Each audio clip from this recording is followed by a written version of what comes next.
बिस्मिल्लाहिर्रहमानिर्रहीम। अस्सलामुअलैकुम।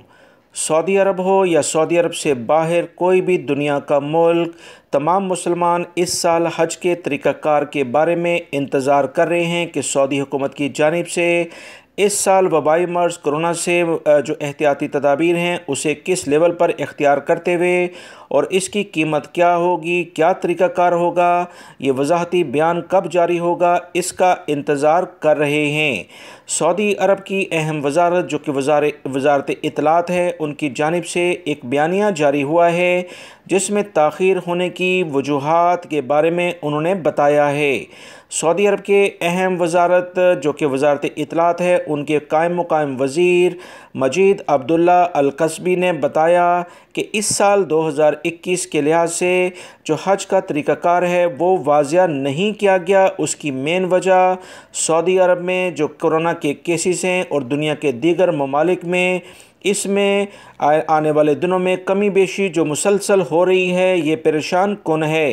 क्योंकि अगर कोरोना को ख़त्म होना है तो ये ख़त्म हो, मगर कुछ ही दिनों बाद दोबारा से कोरोना का ज़ोर नज़र आता है जो कि तशवीश की लहर को बढ़ा देता है। सऊदी कायम मकाम वज़ीर इत्तलात ने मज़ीद बताया कि सऊदी अरब में तो अल्हम्दुलिल्लाह वबाई मर्ज़ कोरोना की वैक्सीन किसी हद तक मौजूद है, मगर दुनिया के बहुत सारे ममालिक में अभी ये मुकम्मल तौर पर दस्तयाब ही नहीं। इस बिना पर भी बहुत ज़्यादा मुश्किलात बैरून ममालिक से आने वाले मुसलमानों के लिए पेश आ रही हैं कि किस लेवल पर और किन किन कंट्री को किस लिहाज से कोटा फ़राहम किया जाए। सऊदी वज़ीर इत्तलात ने बताया कि सऊदी वजारत हज, उम्रा और वजारत सेहत अहम तरीन इक़दामात कर रहे हैं। रोज़ाना की बुनियाद पर मीटिंग्स भी होती हैं और सऊदी अरब हर लेवल पर बेहतरीन इक़दामात का एलामिया बहुत जल्द जारी करेगा।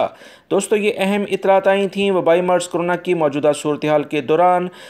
हज 2021 कब शुरू होगा, अभी इसका इंतज़ार है। पाकिस्तान से 8 से 10 लाख रुपए में ये हज होने की तवक्का ज़ाहिर की जा रही है। वीडियो लाइक करके शेयर भी कीजिएगा। अस्सलामु अलैकुम।